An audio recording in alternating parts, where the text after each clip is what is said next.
നമ്മുടെ നബിന്റെ പേരെന്താ? നമ്മുടെ നബിന്റെ അമ്മാന്റെ പേരെന്താ? നബിന്റെ അപ്പാന്റെ പേരോ? നബി എവിടെ ജനിച്ചേ? മരണപ്പെട്ടത് എവിടെ?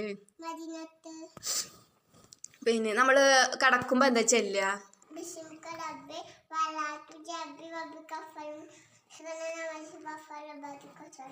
പിന്നെ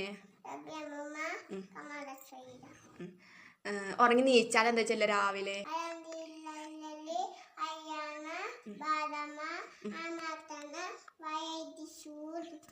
നമ്മള് വീട്ടിൽ നിന്ന് പുറത്തേക്ക് പോകുമ്പോ എന്താ ചെല്ലുക? മോൾ ഫാത്തിഹ